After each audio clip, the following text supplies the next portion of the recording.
whenever we think in terms, this is what we have to approach. If we are talking in terms of anything, we should not think only from a one perspective. We have to think from a multiple dimensions. We have to think from a multiple dimension. That is the most important thing. When they say receivables, they will never give you directly receivables.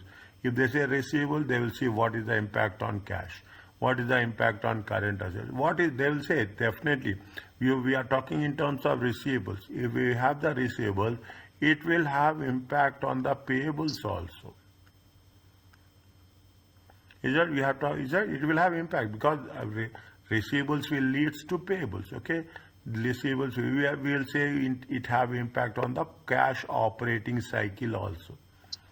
Is that cash operating cycle, working capital cycle also. So we should make sure that whenever we are thinking about the ratio, don't ever expect that they will give you a direct question and they will ask you the things. Now, are you clear about this? Yeah. Now, coming back to what we are talking about. We are talking in the second aspect. Okay, slowly and steadily.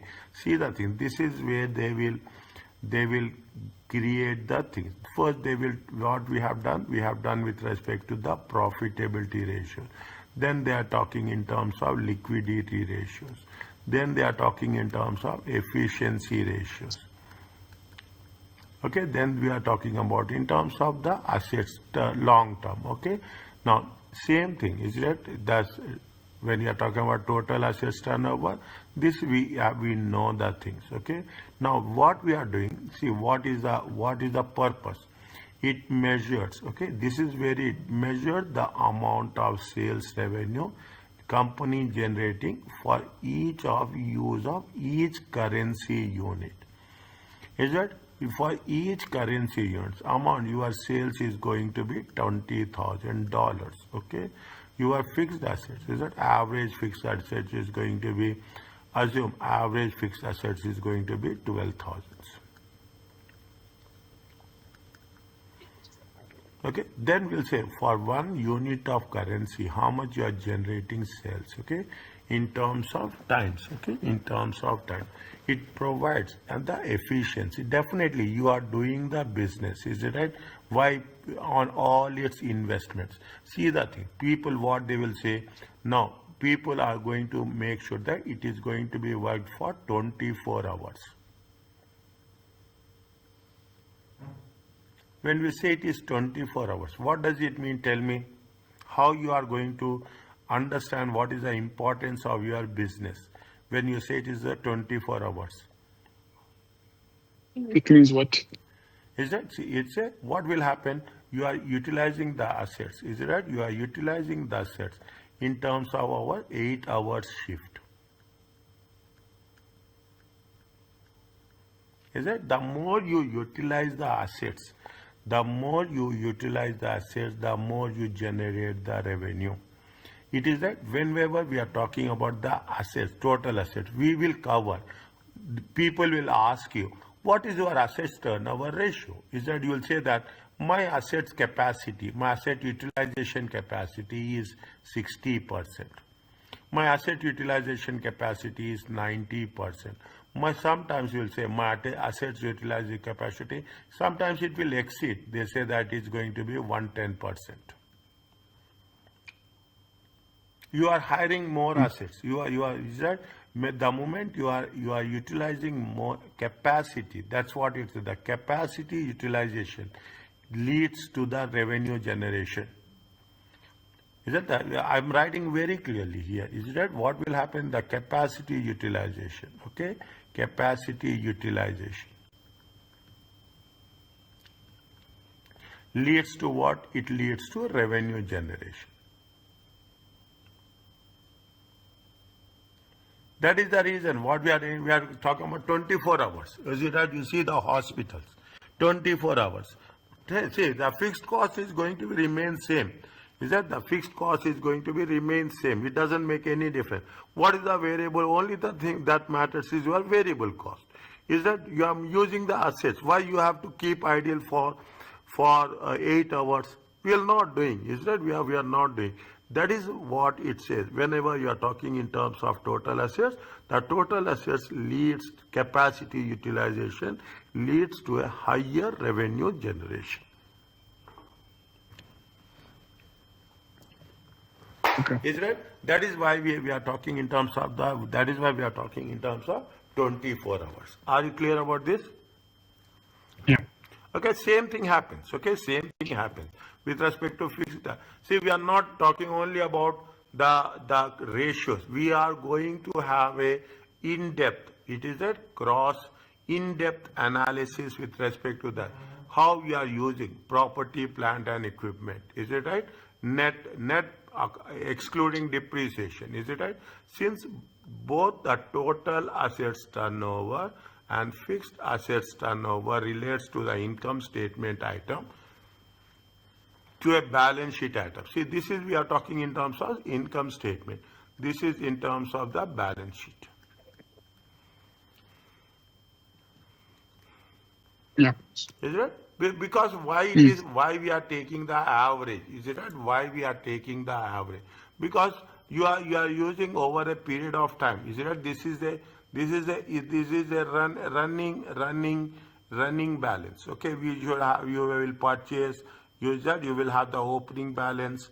Okay, you have the opening balance. You have the purchases. You have the closing balance. Okay, this is where you say now.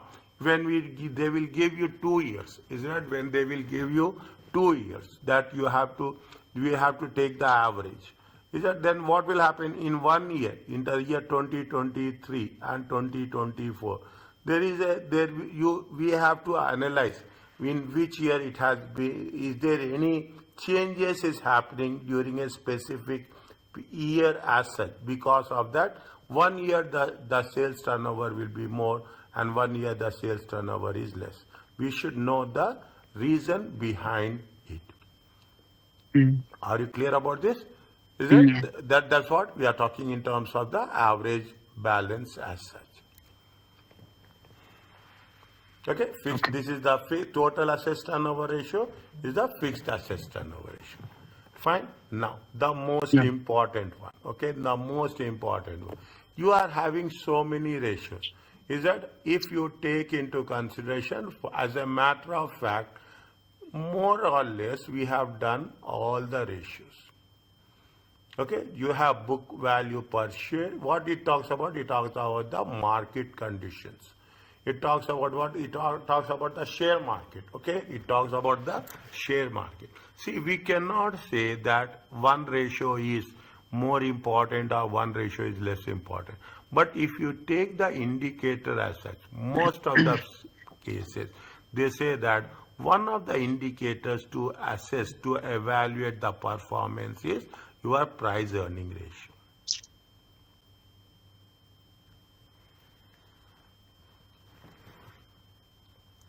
Isn't it? One of the is you are talking about the price earning ratio.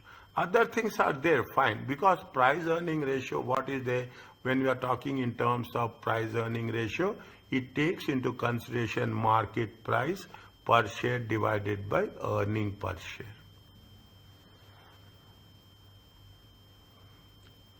Okay. Is it? What is the how much you are earning and how much your market price? Okay, this is one of the most important thing. Is that you will have book value per share, market to book ratio, basic earning ratio. If you are talking in terms of issue of shares, okay, issue of shares, okay, issue of shares, either in terms of issue of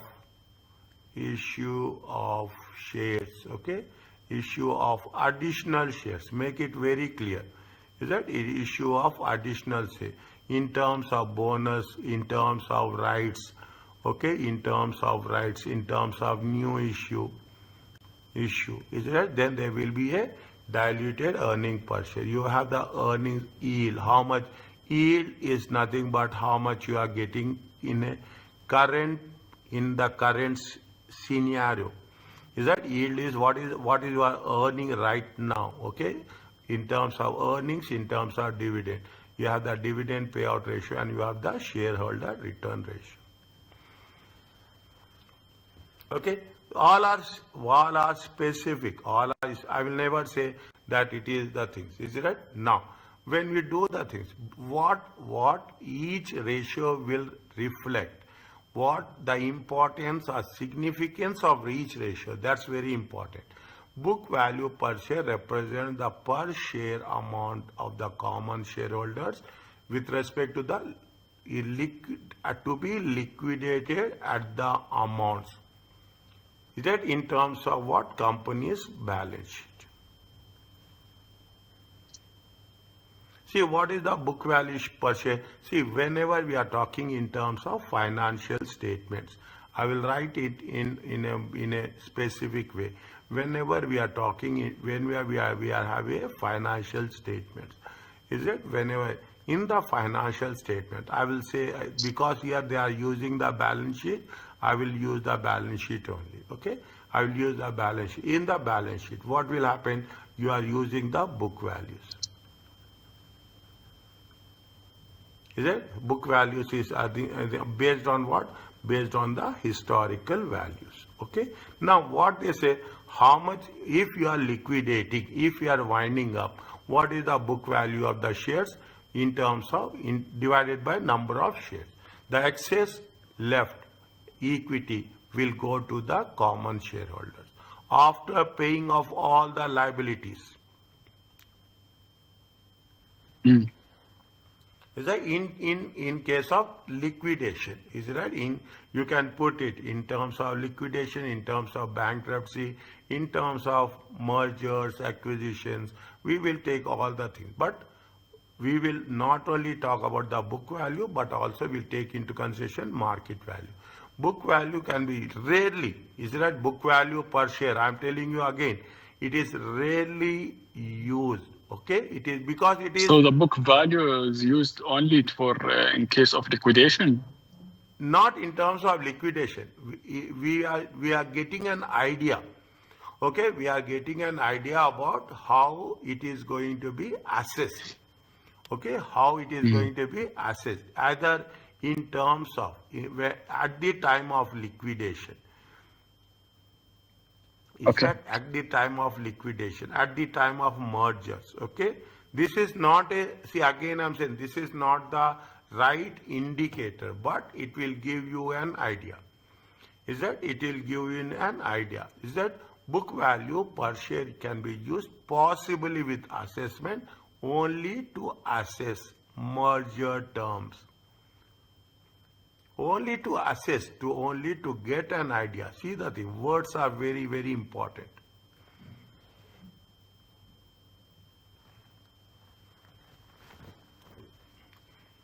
Is it? Now, when we say the book values, where we are using the book values, where the values will change, where the values will not change. Okay, they said that when you are using, see, in case of book values, is that it will use mainly with respect to what? Mainly with respect to liquid assets and liabilities. Is that what are the liquid assets? You can put it as liquid assets as, what are the liquid assets? Cash, inventory. No, inventory is how it is liquid assets. Inventory is not a liquid marketable securities. Marketable securities.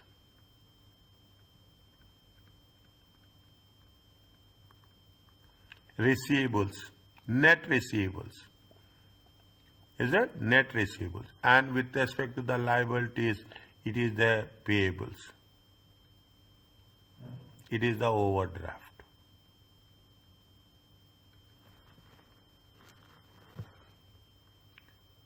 Is it? Marketable securities. Short-term investments also. Is that short-term investments also? It's a liquid assets. I will write here. Okay, it's very, very important. It is going to be a short-term investments.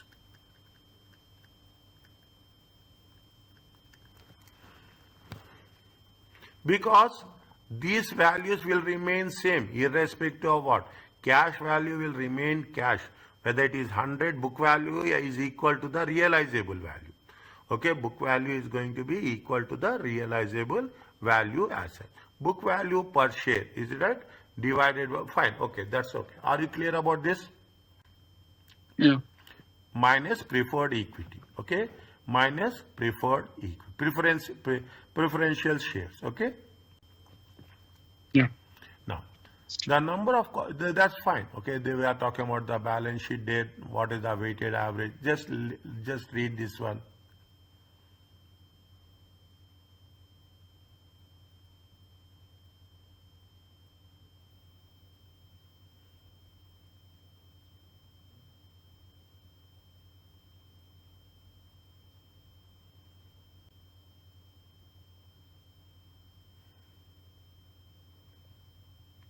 Yeah. Okay, we have not covered this, okay, we have, is it book, they have some limitations, is it, as a valuation tool. It is affected by the based on the general accepted accounting principles. Is it? It is. See, there is a different perspective. Is it right? Yeah, different perfect. Is it right? I will not use, but it is essential. Is it right? You have the gap and you have the IASB. Okay, accounting standards boards is there and general accepted accounting principles are there. What they say, gap definitions of what constitutes may not coincide with the economic reality. See what it says. See, you will have the book values, okay? You have the book values, okay? Book values and Based on historical record. and realizable values. Is it? Realizable values. We'll have a good difference as such, okay? We'll have a good difference as such when you are talking about the market values.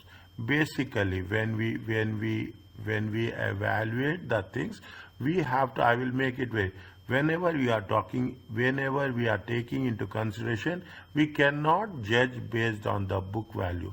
We should either judge based on the realizable values or we should judge based on the market values.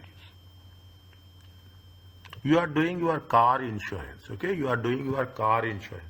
When you are doing the car insurance, what happens? Irrespective of that, they will take the book value into consideration. But when you are selling the car, definitely they will not see what is the book value. Okay, you will not see what is the book value. You will see what is the model. You see how many kilometers has been driven. Okay, you will see what is the maintenance condition. There are multiple factors are there. That is the reason what you are doing. The definition, gap definition is different and the reality is going to be different. May not coincide, okay? May not coincide with the economic reality of the assets. Efficiency will be different, okay? Some people, I will tell you very clearly, take the example of car. Some people say which is the model, year model, okay? VR model. Some people will say how many kilometers are there. Some people will say that what is the condition is there, okay? Some people, they have different assessments, okay? They have the different assessment. Who had driven, how many kilometers has been driven, what is the status condition, what is the maintenance condition. That is why in reality also you cannot simply assume the book values. Long-lived assets are usually at the historical costless depreciation rather than the current market value. We don't have any other option. This is one of the limitation. Is it right? This is the one of the limitation of financial statements. Is that this is the one of the, when we talk about the limitations of financial statement, we'll record only on the book value. Historical value, we cannot change. Book values are affected by accumulated depreciation, subject to the estimation. Everyone will say, see, what is the depreciation? Depreciation is your estimation. Is that everyone will have their own judgment? Is that everyone will have their own judgment? Some people will say straight line method, some people will say written down value method. But this doubt is also cleared very clearly. Can you tell me where we are using SLM and where we are using WDV? I don't know. If you are talking in terms of property, plant and equipment, okay, if you are talking in terms of property, plant and equipment. Is it right? Property, plant and equipment. Okay, very clearly. Okay, in depth. Okay, you maybe again in property you will have two things will be there. Okay, again in property you will have two things will be there. What are the two things will be there? You are talking in terms of land and you are talking in terms of buildings. Is it right? Land will always, there is no depreciation. It always be an appreciation, 100%. Whereas buildings are depreciation. Buildings are going to be more or less on a straight line method. Plant and machine equipment will be more or less on the return down value method. Unless and until it has not been told otherwise. I'm talking about only, is that, and is that, there are so, that if you take into the, there are some other is there. There is a, what is happening, we are talking about the choice of depreciation. Only I'm talking about depreciation methods. Is that only I am talking about depreciation. In some cases, you have sum of year digits method also. Is that you have sum of year digits method is also is there. In other cases, if you take into consideration, okay, if you take into consideration, what is there? 1 second.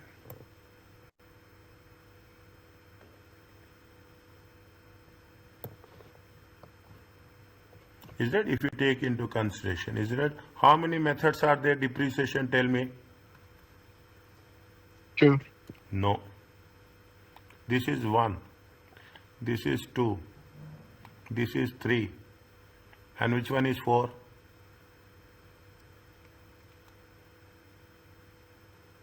I don't know. Double declining method.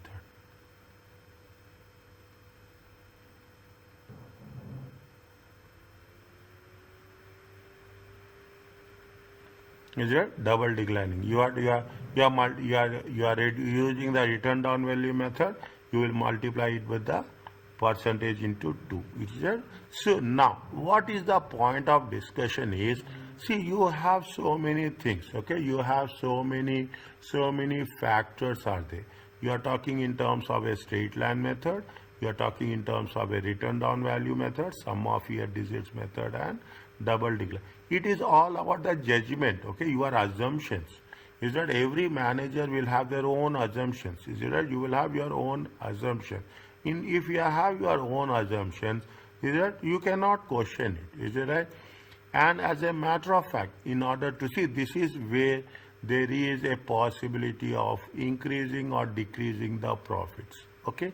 If you want to show more profits, you want to show less profits, definitely change the method of depreciation. The expenses will change. Okay? Expenses will change and profits will get affected. That's what it says. Point number 1, point number 2, point number 3. Is that it is the estimation of useful life. Apart from that, okay, apart from that, I am going to say that the life of the asset is 5 years. You will say, you have all the things, is it right? You have all the, when you are a manager, you can decide, is it right? Some people say 5 years. Some people say that same asset, they are using it for 10 years. Is that computer, electronic gadgets are there, okay? Electronic, definitely, you have the option. You have taken it the 5 years, but you will say that after 3 years, you will replace it. These are the things, is it? These are the things which will have to be considered when you are talking in terms of book values. Intangible assets such as goodwill have an uncertain value. Intangible assets have great value, reflect to the balance sheet at all or in book value. In intangible assets, you cannot judge, is it right? Intangible assets. And again, it is not there, but I will tell you, is that there is a concept called as a impairment and there is a concept called as amortization. Any idea about this?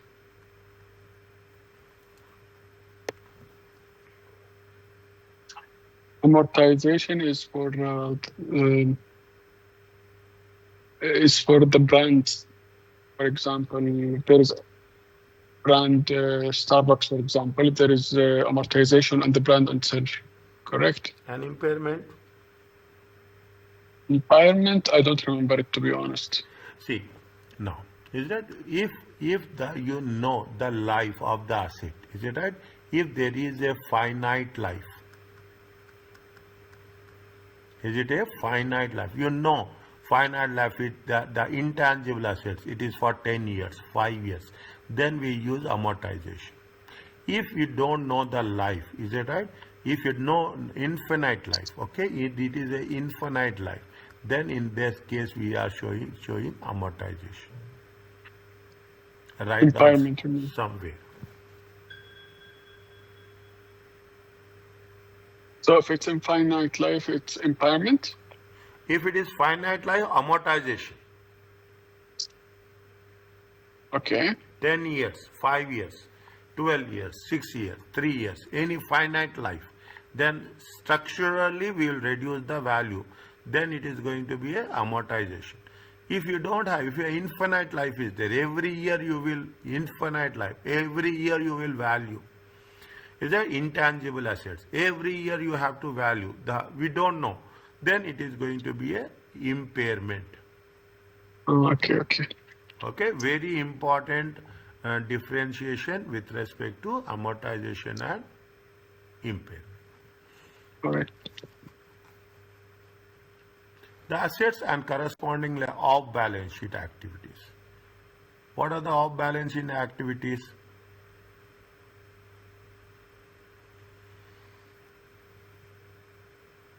Or off-balance sheet activities and what do they mean by balance sheet activities are not included? See, when we are talking about, I will tell you about the banking. Okay, I will tell you about the banking. Okay, there is a on-balance sheet and off-balance sheet.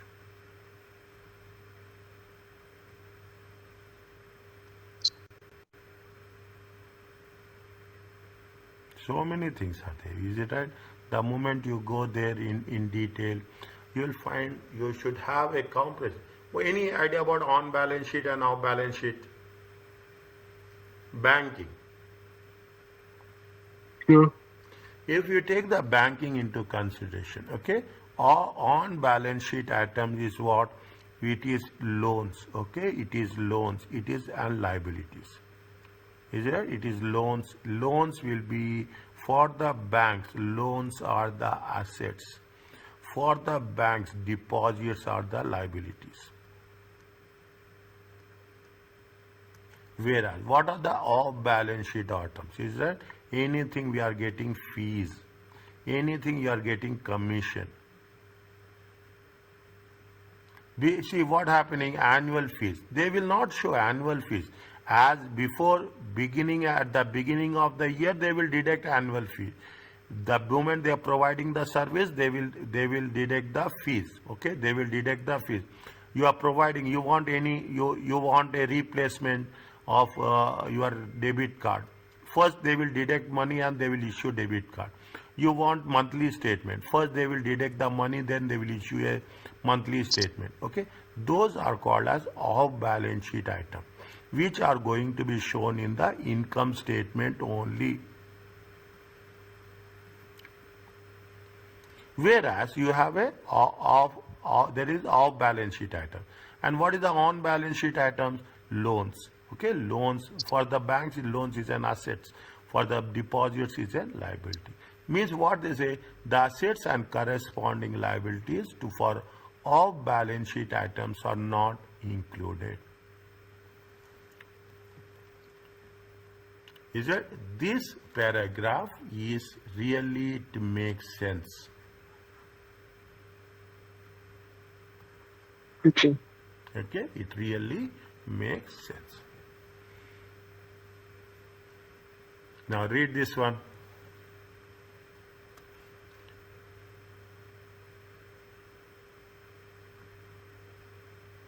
Not equal its multiplier and its book value per share does not equal its multiplier per share with the fair value of the firm's net assets. Book value or the equity in the balance sheet is merely accumulation.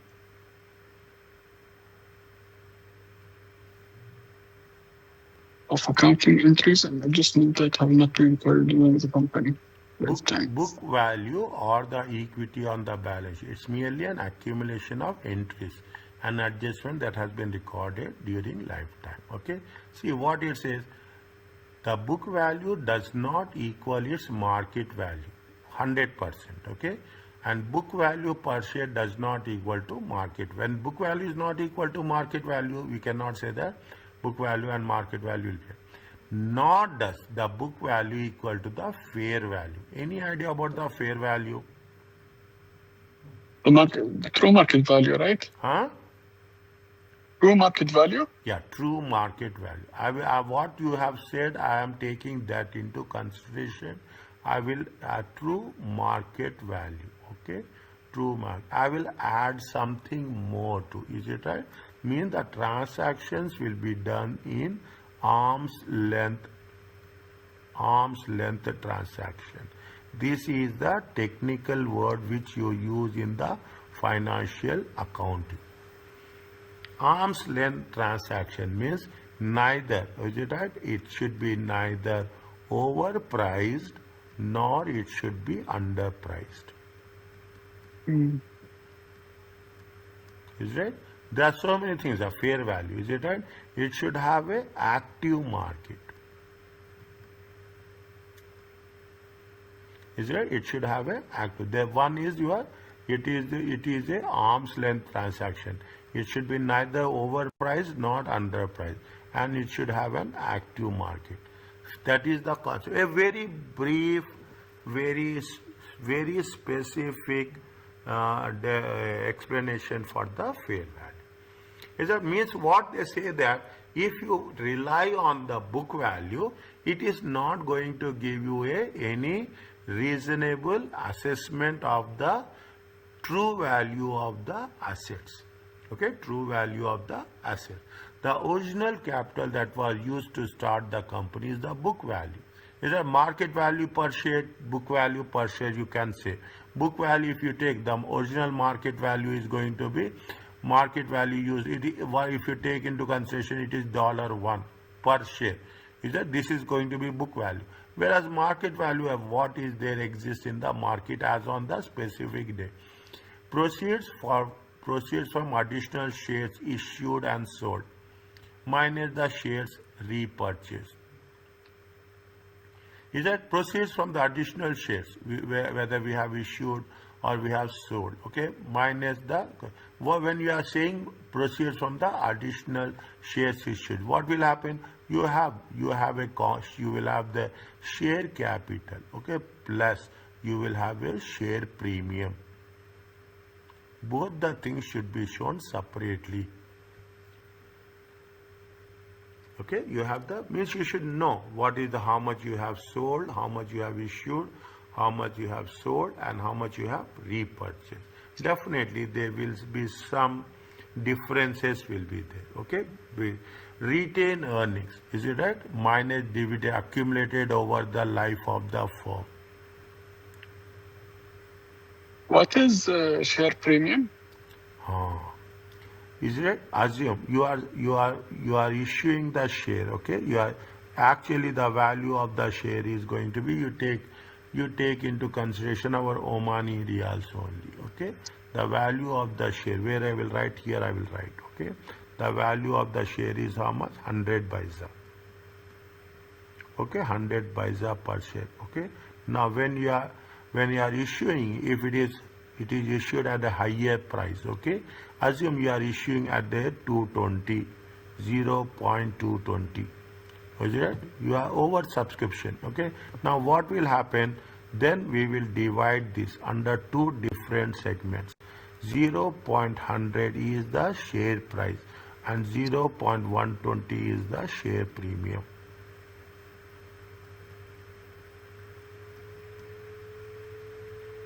Understand? 0.100 100 is the share price, okay, and 120 is the premium, because 100 is the book value. Okay, 100 is the book value, 100 per share.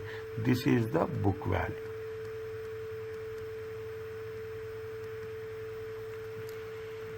This much at the Okay. micro level we have to understand the concept. Okay, at this micro level understand the concept. Are you clear about this? Yeah. Retained earnings. Okay, what are the retained earnings? Remain over the accumulated, okay, over the accumulated life of that financial. You are accumulating, and from the retained earnings, you are going to deduct the amount. Is it right? Now again, when the concept will come, I will explain. What is there? You will have the statement of changes in equity. Mm. Okay, you have the statement of changes in equity. In statement of changes in equity, what are the things? You have the share capital. Okay, you have the share capital. You have the share premium. Okay, you have the share premium. You have retained earnings. Okay, you have retained earnings. Okay, we have retained. Now, what will happen? Your retained earnings is nothing but what are you doing? You will have the opening balance. Okay, you have the opening balance. I'm putting here, you have the opening balance of 10,000. You have current year profits. Okay, you have current year profits. You have a current year profits of 2,000. Okay, minus you have a dividends paid. You are paying a dividends of 1,500. Then what will happen? You will have the closing balance. How much is it? 12,000 minus 1,000. You have a 10,500. Just see, we have done very roughly. Opening retained earnings, opening balance is how much? 10,000. Closing balance is how much? 10,500. What are the retained earnings? Profit minus dividends paid accumulated over the life of the firm. Is it life of the firm? Means the retained earnings. See, retained earnings is a judgment. The profits belongs to the shareholders. But when you are coming to evaluate, is it? When you are coming to evaluate the book value of the share, we should make sure that what is the exact value with respect to the assets of the company. Activity regarded directly in equity as accumulated other OCI, other comprehensive income. Any idea about this?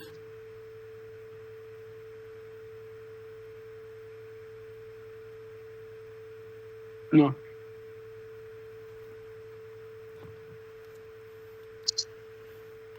When we are preparing the income statement, is it right? When you are preparing the very briefly, okay, you will have the sales, you will have all the things, okay, you will have all the expenses, is it? Then you will have the operating profit. Okay, you have the operating profit. Is that after operating profit? Is it right? This is only about operating profit. Then you will have the income from other income. We will not say other income. We will say other comprehensive income. Income from non-operating activities. Then in the end, we will say it is a total comprehensive income.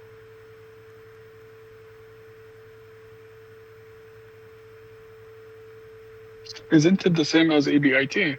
No, it is entirely different. It is entirely different. OCI, okay, other comprehensive income. We call it as a OCI. EBIT is different, okay. EBIT is operating profit.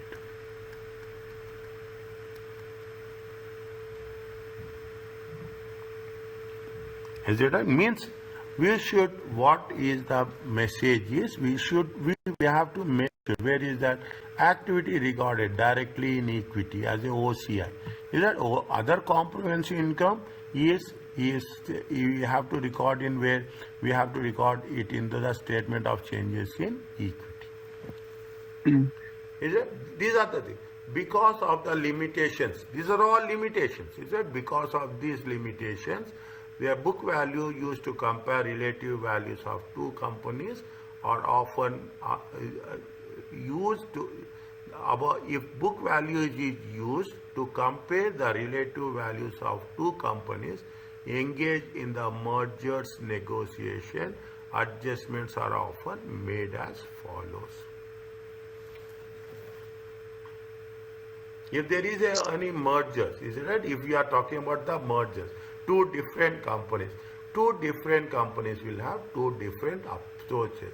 It gives you a some margin of differentiation. Okay, margin policies. That is why we are talking about. It is not. Nothing is wrong. Is it right? It is the accounting policies. That's all.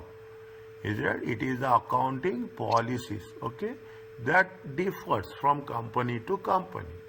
Is that there is you are using, we are both coming at together. You are using written down value method. I will use double declining method.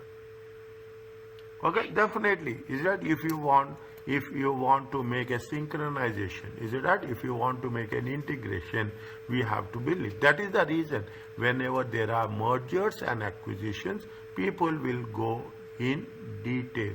Before the mergers, you have to take all the precautions. Is it? Now, most of the time what they will do, they will not rely on the book value, they will rely on the market values. Carrying amount of tangible assets and liabilities are adjusted to market values. If market value, always keep it in mind. Is that always keep it in mind. Whenever there is a mergers or acquisitions, we never take the book values. Always we have to take the market values. If market values are given, understand point, I am saying this, if market values are given, I will write it in the, if market value, okay, if market value is given, is it right, is given outrightly, is it right, I am writing with all the outrightly, okay, outrightly reject book values. Mm. This is the way I will explain, okay. If there is anything very significantly, I will put it in the capital letters.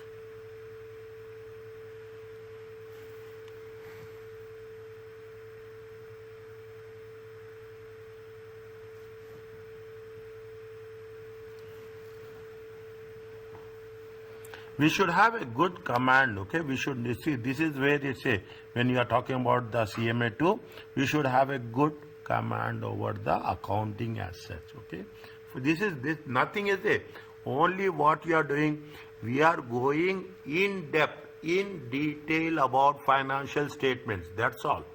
Don't think that we are learning something. No, we are going in detail. At the micro level, we are filtering it out, each and every concept. Okay. Now, what they say definitely is that we have to take differences between the merger candidates in the way of principle. Definitely, what are the principles? We are different companies, two different companies are coming together. Definitely, there will be a difference in the policies. Now, unrecorded intangible assets.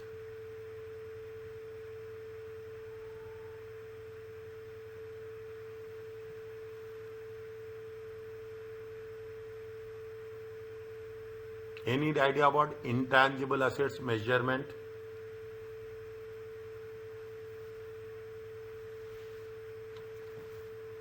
No. Rule says that when you are going to identify intangible assets, first tell me.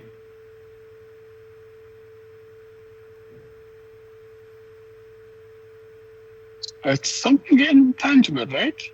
Like,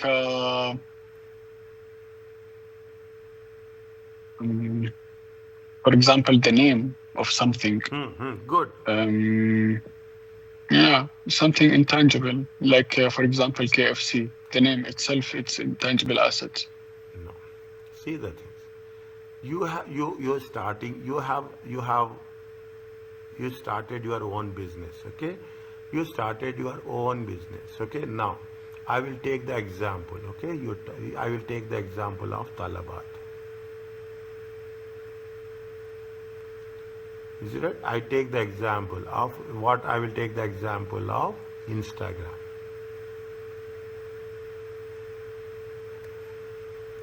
Okay?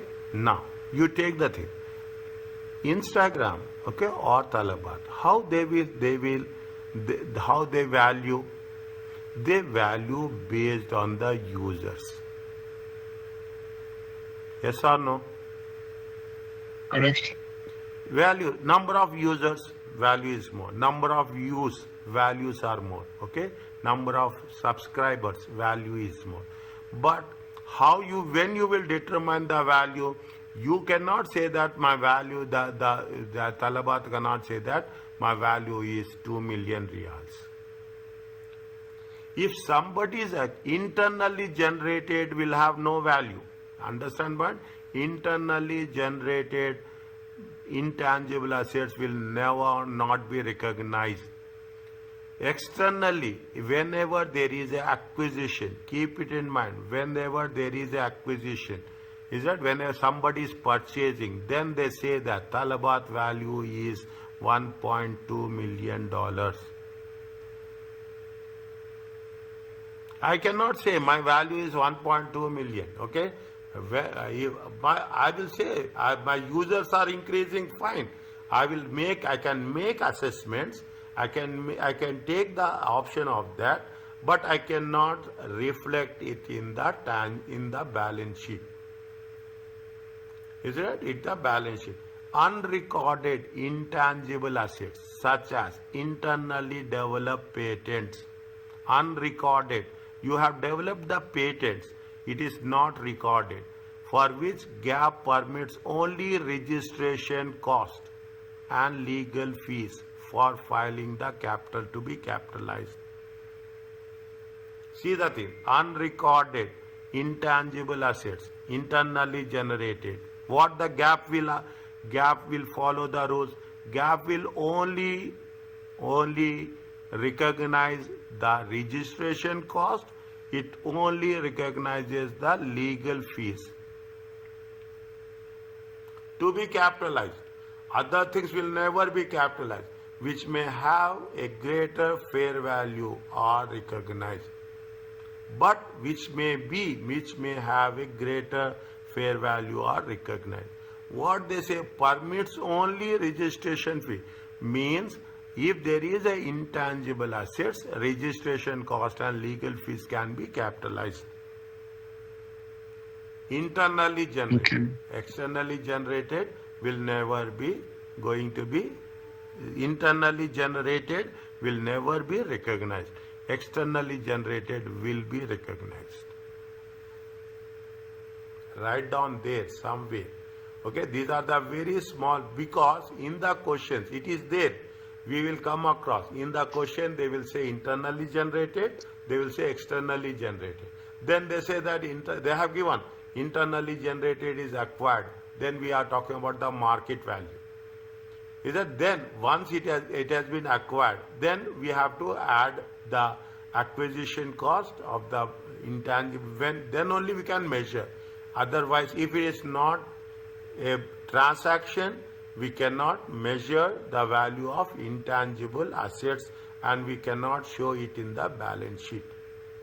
Very, very clear terms and conditions. Okay. Off balance sheet items such as lease not recognized on the are recognized as an assets.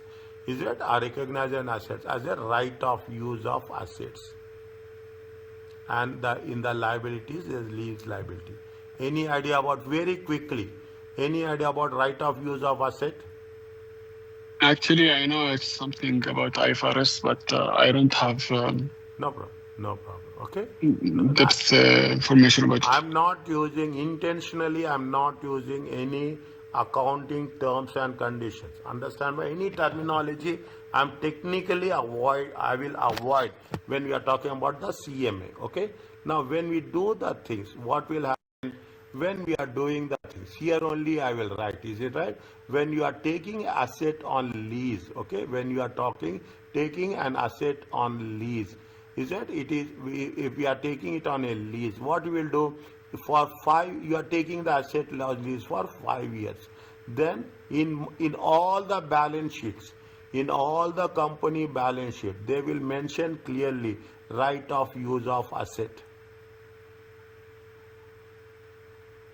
Is it right of use of asset? For you, the asset will be for 5 years, and correspondingly, there will be a lease liability. There will be a lease liability. Is it right? For that restricted period, because when you are taking the lease, okay, you have the right to use in under specific terms and conditions. Is that you have the right to use, okay? You have the right to use, okay, under terms and conditions, under terms and agreements. And the lessor, okay, the lessor doesn't have any right to dictate terms and conditions. You have the right to use, either you can give it for sublease also. Is that means for the specific period you are I can say you are a temporary owner of the asset. Is that off balance sheet, Okay. such as not recognized on the balance sheet or recognized in the assets. Intangible assets such as goodwill are eliminated.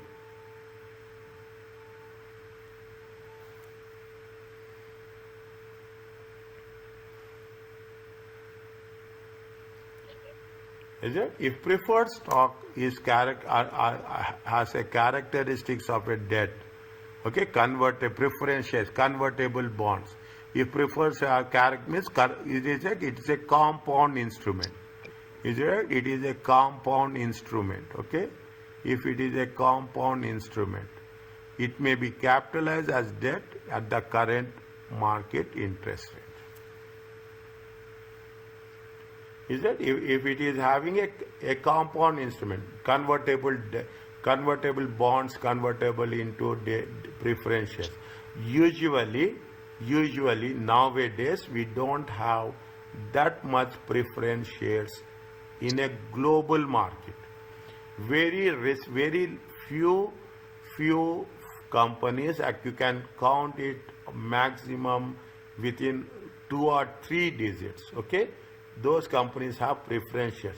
Otherwise, the concept of preference shares is almost eliminated.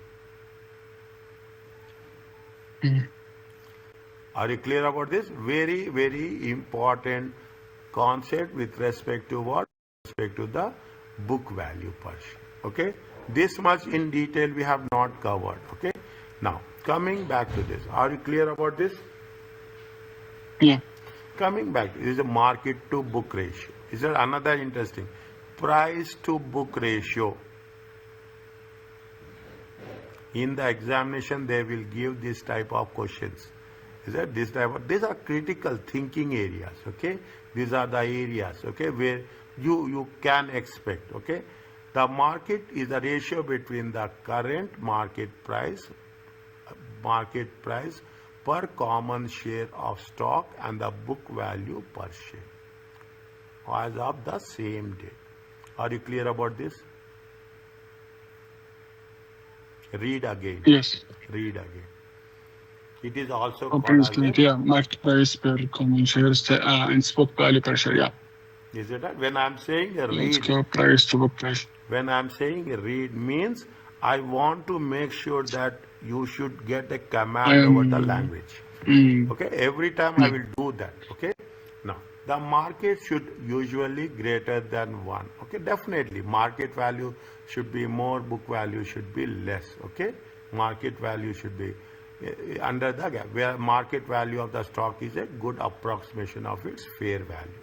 Market value is nothing but the fair value. Okay, the book value represents the issuing entities accounting assets minus accounting liabilities.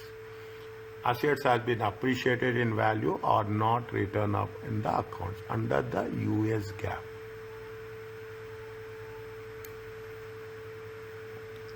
Is it little bit somewhere down the line after 1 week? Okay, if I will make it a point that I will take one session only on US GAAP. Okay, what is? Are you clear about this? Market to book value in simple word. Market to book value should be greater than 1.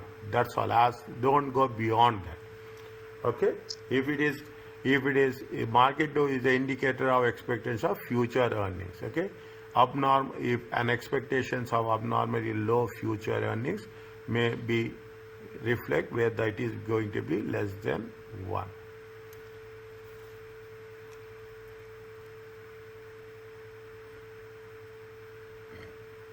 Unadjusted book value per share is used for some analysis as an index.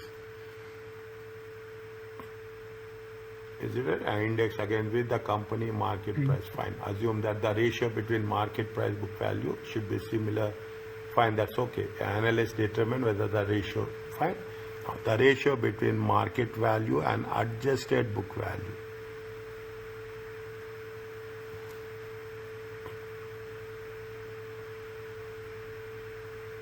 Is it? If the market price per share is below, the market price per share is below or very close to adjusted book value per share, the stock may be good buy at current market price.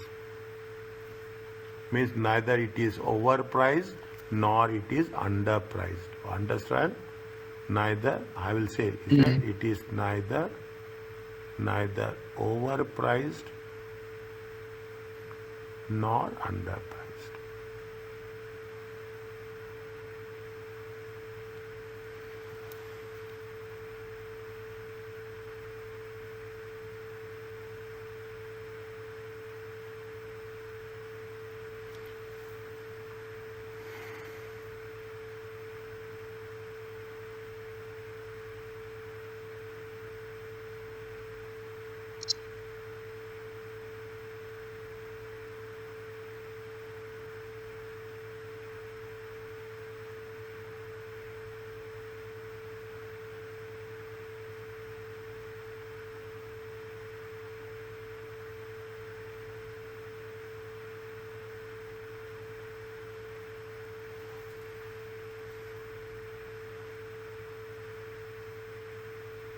What I have underlined, or you got the message?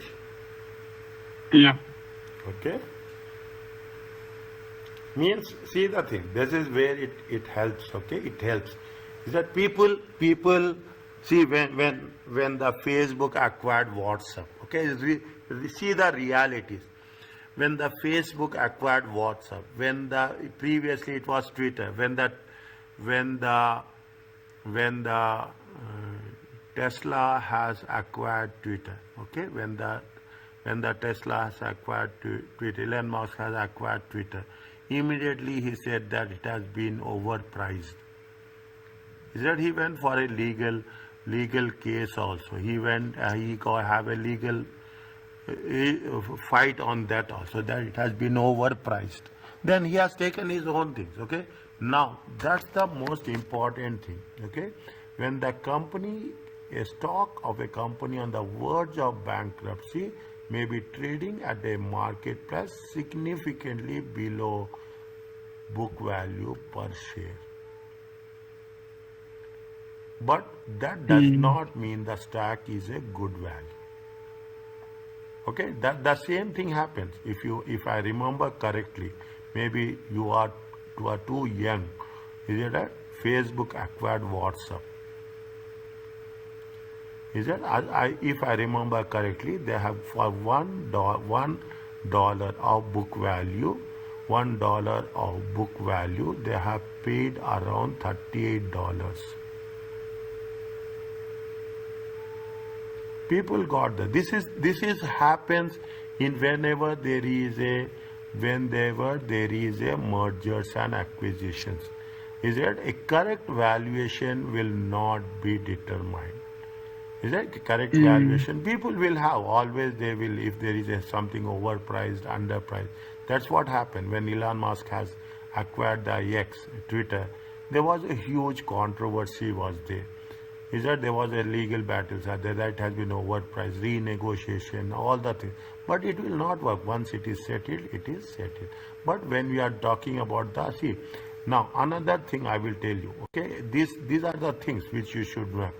Is that, see the thing, You take the acquiring company, okay? You acquiring company, okay? Acquiring company, and you talk about the target company.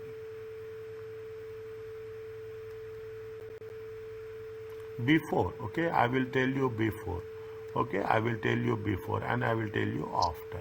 Is it right? Now acquiring company, is that book value? I assume book value is very clearly book value is $1 in both the cases, okay? But before, what is the market value? Market value, assume here the market value is 4.2. Here the market value is, take an example, 1.1. Okay, the moment there is a announcement, okay, announcement, okay, there is a announcement that there is a merger, what will happen? Immediately keep it in mind, the value of the acquiring company will go down.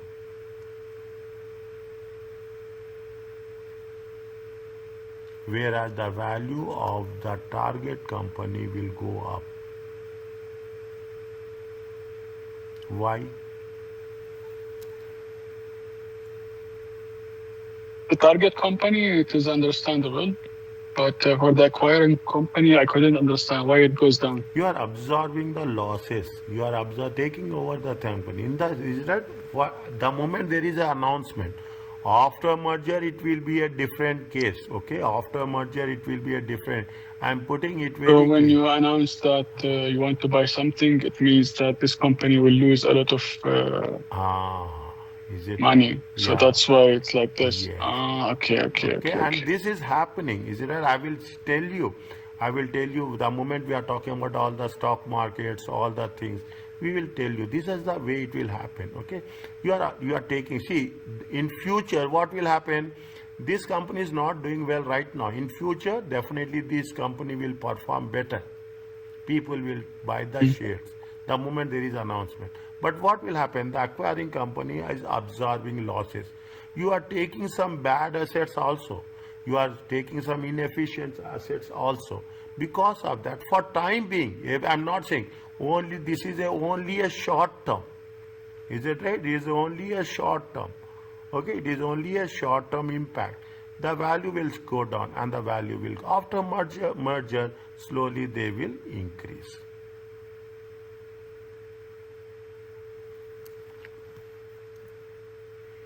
You see, you are a professional. Now what I want to read the business news. Okay, read the things. What's happening in the global markets? What's happening oil prices, where people are, what economical effects, what's happening, that is what financial economics is, very global economics, is it? These are the things which really make sense, how it is going to have influence on the stock markets. Is it? This is where there is a acquiring company and target company. Whenever we will come across something about the IPO, I will tell you about IPO also. Are you clear about this? Yeah. Okay. Wherever it is, this is what we have done here. We have done it with respect to the book value. We have done with respect to market to book ratio. Is it market to book ratio? Another most important thing, is it right? It talks about, I told you in the beginning, is an indication what shareholders are paying for continuing earning per share. It is MPS divided by EPS. Most critical one, how the growth will be there, how the projections are there. Is it right? It talks about the projections. It talks about the estimations. Is it? It talks about the projection. It talks about basically it talks about the growth. Okay, what is the future earnings? Is it that people are say, yesterday or somewhere yesterday or day before yesterday I have read one of the person, is it that they have bought the shares for $10. Okay, $10. They bought someone 1,000 shares, okay, of some company, okay. Somewhere they bought in 1992. Now his son has taken it. It went into millions.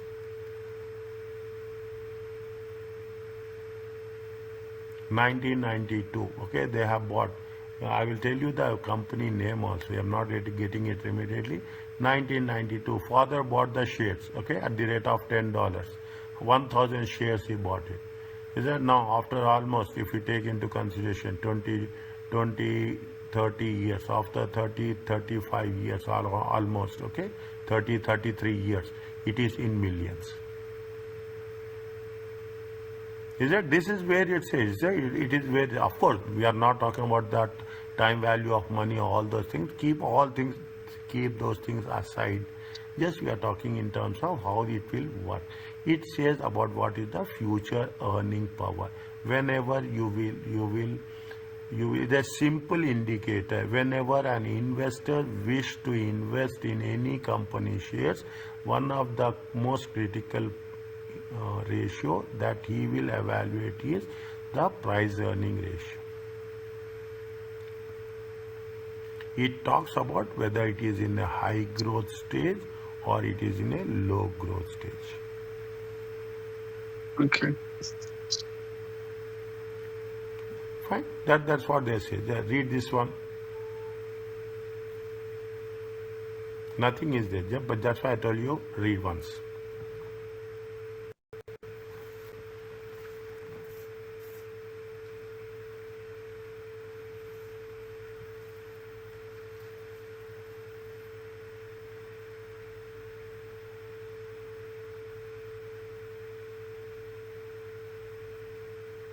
Okay. Okay. Basic EPS, basic used to in the P ratio less than 1, it should be annualized. Is that fine? A company we can interpret by comparing average P ratio to the industry. It is not meaningful. It is not meaningful when you are experiencing the losses. Is it? Because earnings per share will be, if the company manipulating the income, the P ratio will be affected. One segment, okay? One segment. Now, we are talking about are you clear about this P ratio? Yeah. The earnings yield, okay? Earnings yield, very rarely, okay? They will ask very rarely how much the income producing power, how much one share of common stock at the current market price. It is the inverse. It is the opposite of P ratio. Okay, it is the opposite of P ratio. Earnings yield. Okay, dividend yield is nothing but the relation. What is the current annual dividend and the current market price? What does that mean, dividend yield? Current, I told you. Yield is nothing but current.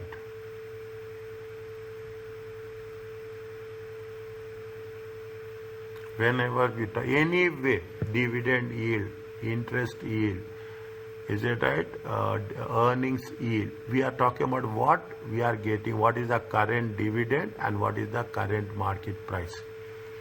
Is that current dividends? Okay, current, how much you are paying current dividends. See, if the market price is more, definitely you expect more dividends. Is that market price is more? If you are expecting more, if it is the annual percentage return on dividends, is that annual percentage return? Current yield means current. Okay. Wherever you will come across, yield means what it is happening at this point of time. Is it? They are talking based on the stock current price. Okay, current price on the current dividend. If the company keeps dividend payout to retain profits, the dividend, if you are not paying, if you are retaining too much, okay? If you are retaining, see the things, what will happen? You will have profit after taxes. Then you will pay dividends. Is it? You will pay dividend. Now what will happen? if you are pay, see, this is most critical one. If you pay more dividends, okay, what will happen? Your retained earnings will be less. Either you will not have reinvestments, okay. If you are paying less dividends, okay, you are retained. This is a very critical factor. That is the reason what they will say in the dividend theory. There is a constant growth model.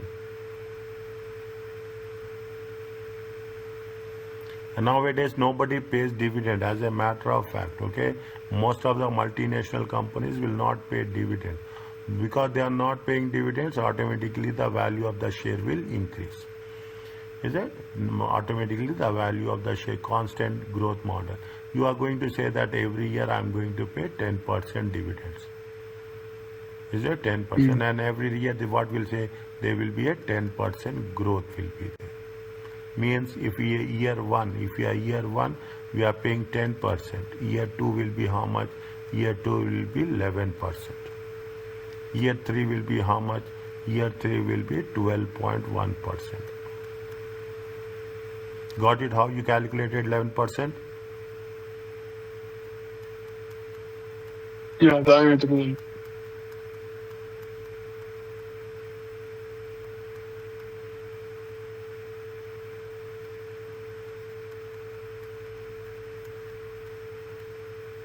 Okay. Mm.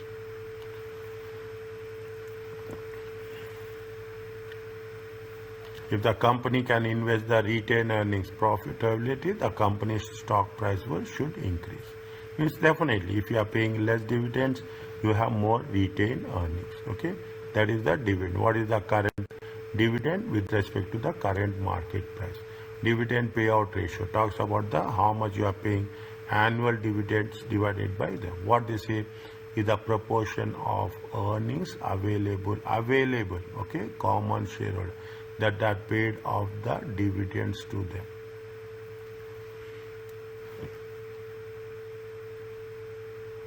Okay. Most of the time what will happen, a company that is growing, okay, that is growing will have a low dividends or in some cases no dividends. Is that because they want to take the retained earnings to make a reinvestment? Okay. Okay, to make the reinvestments. You have two different approaches, is right? We can use any one, is right? When the dividend, see what is total common dividend divided by income available to common shareholder. Is it income available to common? Don't get confused, okay? ISC, this they are using this. We are when the dividend is capped per share basis, okay? But it can suffer some. No, that is not our concern, okay? There will some rounding of this. Just have a look at this. Is it okay? Yeah. Okay, the almost the is it we are going to the things. Okay, now shareholders returns as simple as that. Okay, shareholders return. What is the total return on the investment? Is here it consists of annual returns, this annual dividend. It consists of the annual dividends.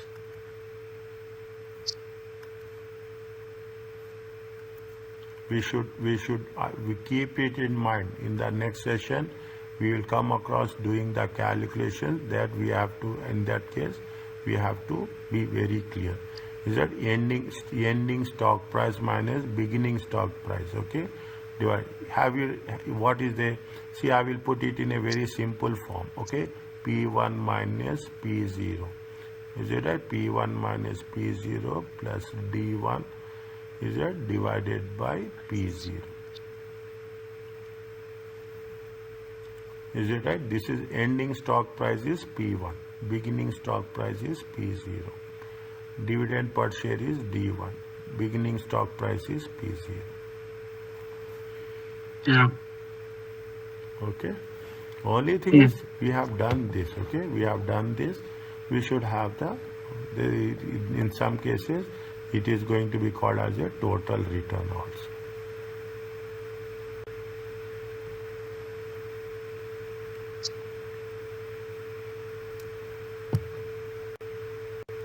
It's really making the difference now, what you have studied and what we are studying now. Yeah. Is it? It's a big difference. Okay? This is why professional courses is professional courses. Mm.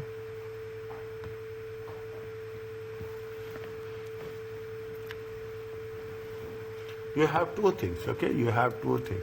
One is very simple. We will not take it. We have the basic earning per share. We have diluted earning per share.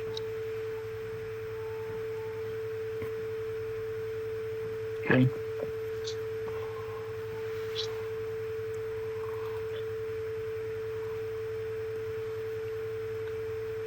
Is it right? Basic earning per share divided by profit after taxes divided by number of shares. Okay? There are two versions of EPS are there. Is that it talks about the all common shares that were here outstanding.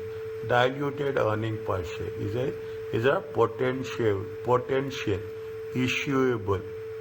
Is that potential? Either it is issuable or it is going to be diluted. Whether you are increasing or you are decreasing the number of shares.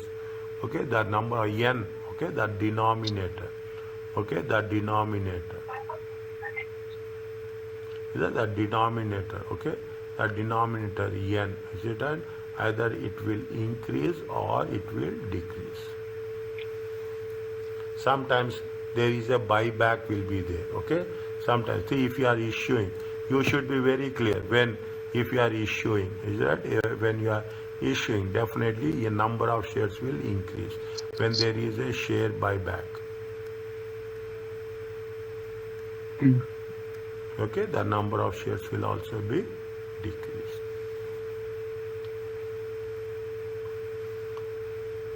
If the company has common stock but no potential stock, it may require to disclose only basic EPS. Is that little bit?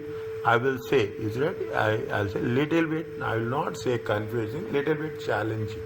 Okay, little bit challenging whenever we are going to do with respect to the earning per share. Is it right? So in previous cases, what we are doing, we are talking in terms of the,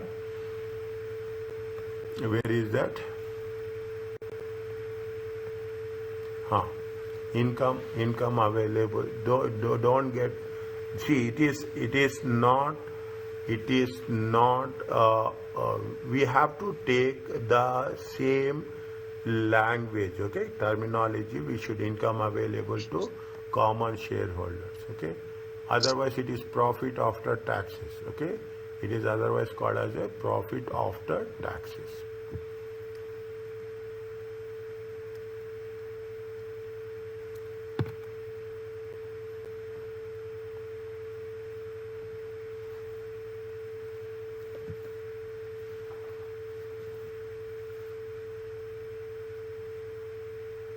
They gave a small description on this. Is it right? They gave us what is the income available to the common shareholders is nothing but, see the thing, very very straight away. Preferred dividends are deducted. Okay, preference dividends are deducted from net income to determine income available to common shareholders. Okay. Okay. Okay, very simple. Don't make anything. Is that preference dividends are deducted from the income available to the common shareholders. The amount of preference.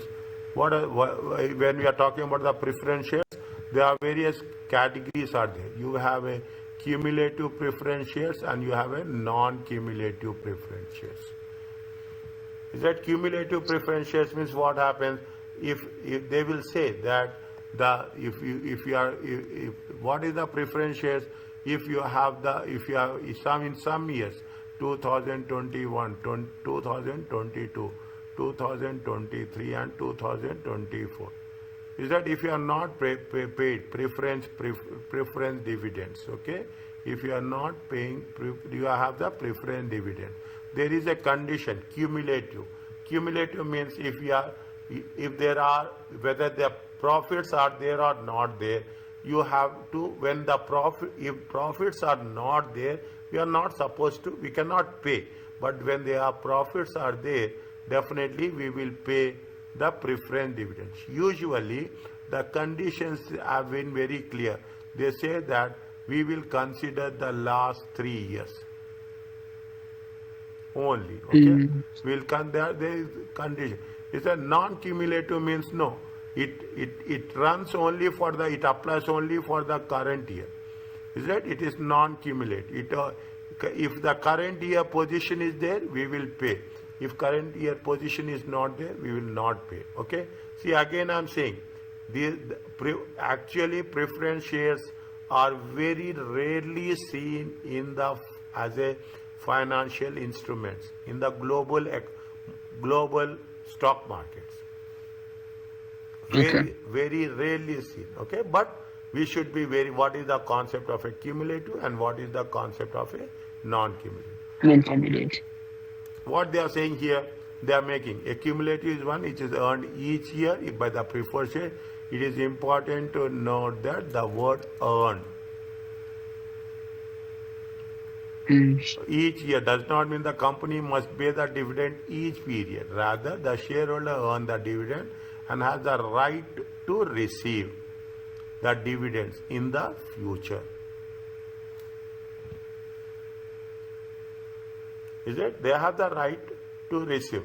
For those in which cumulative is not paid, the amount not paid is in arrears. For those years in which cumulative preferred dividend is not paid, the amount not paid in arrears means company is behind scheduled payment. Cumulative has missed at least one payment and that should have been made. Cumulative preference shares in arrears must be paid in full before any future dividends can be paid.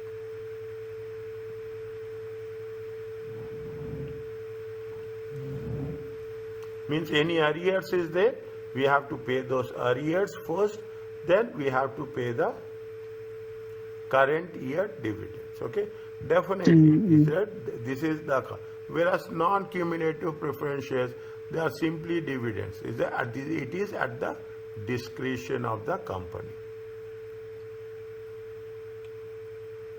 It has been lost if it is not given, if it is not declared for a given year.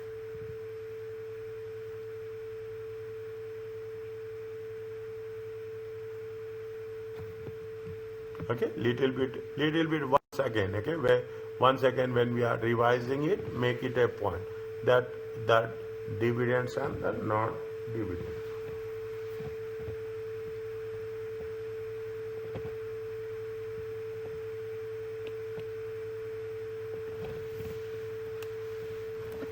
Read this one, just go through it.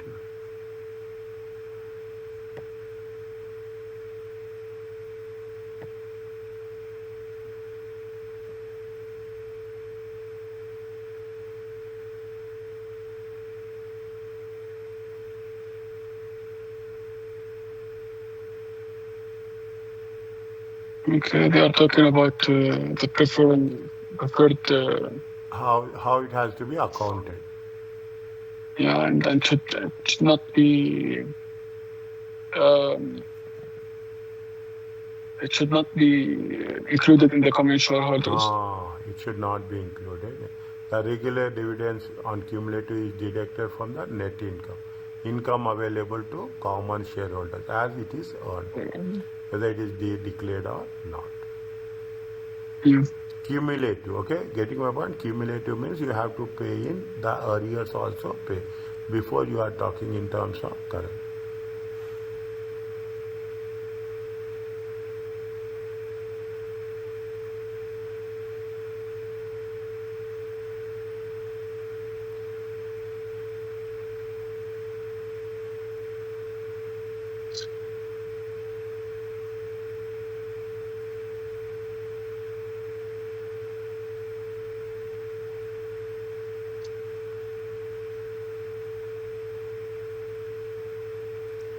Students will find this little bit difficult because see, common shareholders we are doing repeatedly so many times. Preference shareholders once in a once in a while we'll come across, okay? Once in a while we come across. A dividend on non-cumulative preference shares is deducted net income only when it has been declared. Mm.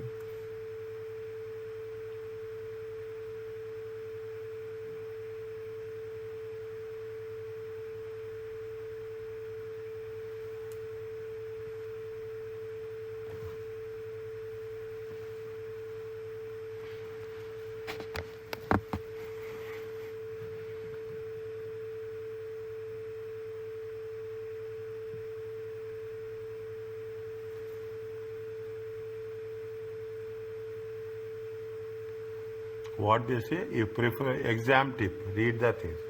If if preference shares are not specifically is cumulative, then it is going to be a non-cumulative preference shares. Mm. The most important thing is this one, okay? This is the first non-cumulative. These are very, very specific. We need this in our calculations. Is it first net income non-cumulative declared whether paid or not.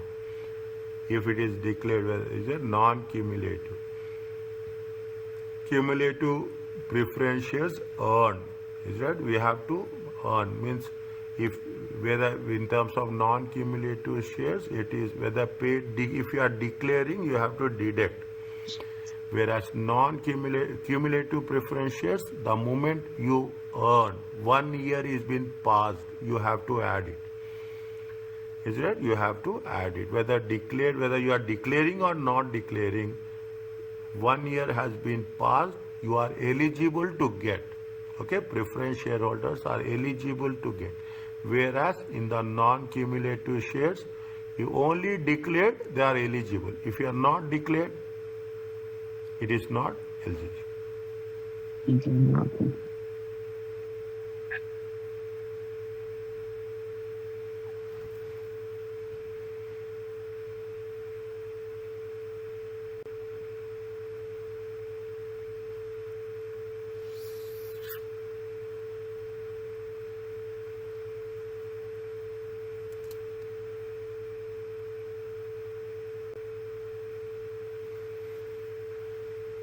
Is it okay?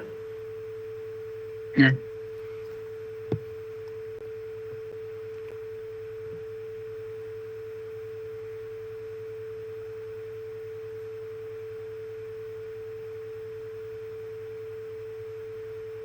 These are the tips, okay? In the exam, if problem does not specifically say whether dividends are declared or not, assume that it has been declared. The default assumption is that preference shares were declared.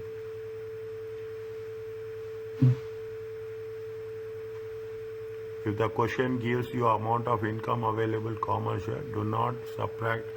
Once it is given income available to a common shareholder's IAC, it means that it has already deducted preference shares. Income available is net income minus dividends, already been subtracted. In calculating IAC, income available to common shareholders, no adjustments are made to common dividends declared. If common dividends has been declared, this amount adjust as available to common shareholders. Okay. Mm.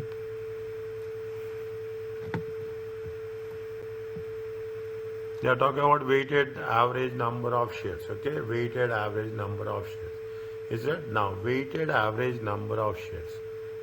Is that people will think that it is opening plus closing. Okay, opening plus closing. Now what will happen? I will give a complete understanding. You have 2021. Okay, 1000. You have how many shares? 1 million shares. Then somewhere on 1/5 2021, you are issuing another okay, you are issuing another 200 shares, 200,000 shares. Okay, this will be for full 12 months. Okay, this, and this will be for only how many months? This will be for 8 months.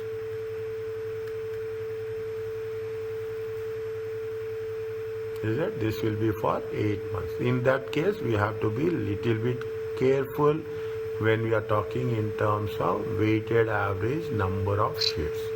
If they are issuing on 1/9, okay, if you are taking on 1/9/2021, then it is going to be for how many months? It is going to be for 4 months.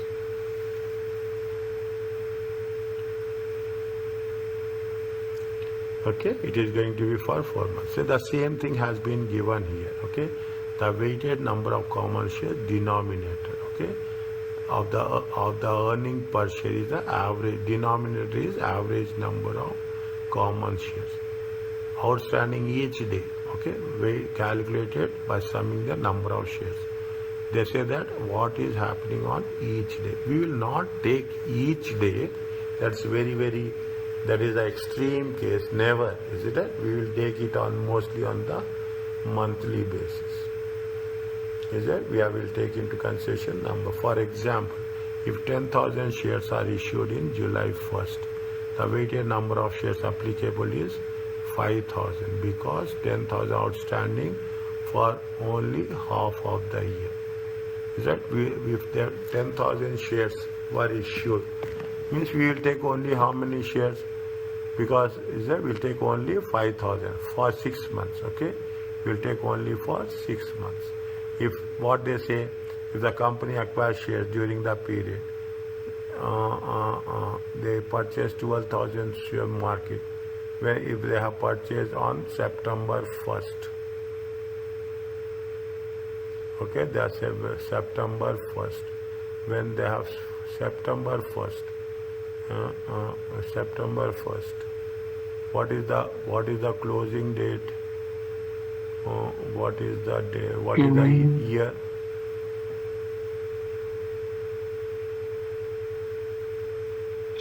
They say that during the year it is 12 months. September, October, November, December, February, March, April. It is 8 months, means September 1st. September, October, November, December, January, February, March, April.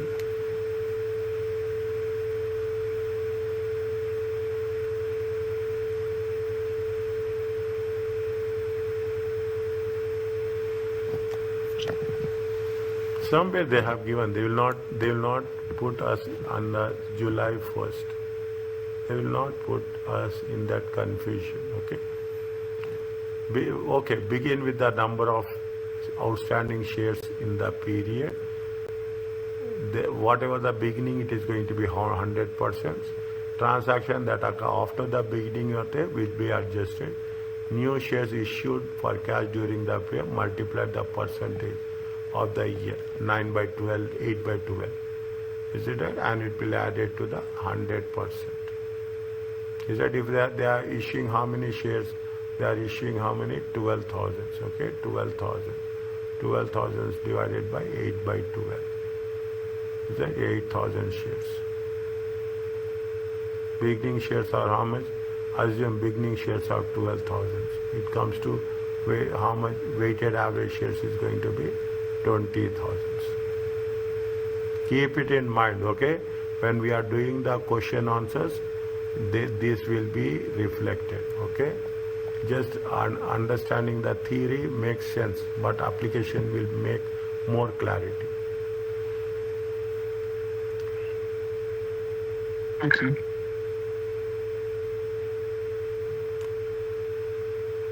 Read the stock split, okay? Very important concept.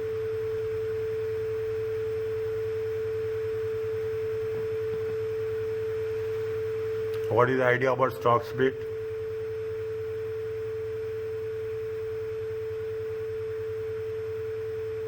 I think it's splitting the stock into two, right? Yes, into the lower denomination, okay? Into a lower denomination, okay? Previously, I will give you the example. Previously, we have for the one stock is going to be 1 Omani Riyal, okay? Now, what they have done, somewhere 2009 or 2010, somewhere they say that we are splitting the stock and we are making the value of the stock is how much? 100 paisa. Means each will be the one stock is split into 10 shares. Okay, the company increases. What will happen by doing this? The company increases the number of shares outstanding. If the split is 2-for-1, each shareholder owns twice as number of shares. Here, what's happening? You are splitting into 100. Each shareholder will how much they got it? They got it 10 shares. After this, when a 2-for-1 split becomes effective, the market price usually drops. Is it? Usually the value of the share will drop. Okay, drop means in totality it will remain same, but each share value will decrease. It doesn't mean that you are losing anything. Okay, your total market value will remain same. Only the value each share will split. After the split, each shareholder have the same percentage of ownership of the company. Market value of each shareholder total holdings is the same as before. There are just more number of shares, and market value of each share is lower. Very, very important.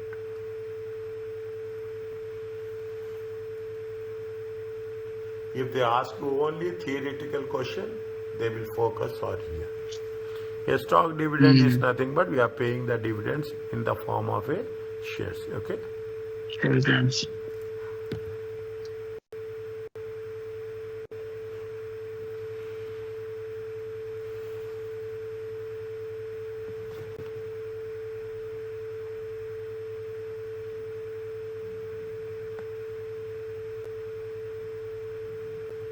Can we stop here? Yeah. Okay.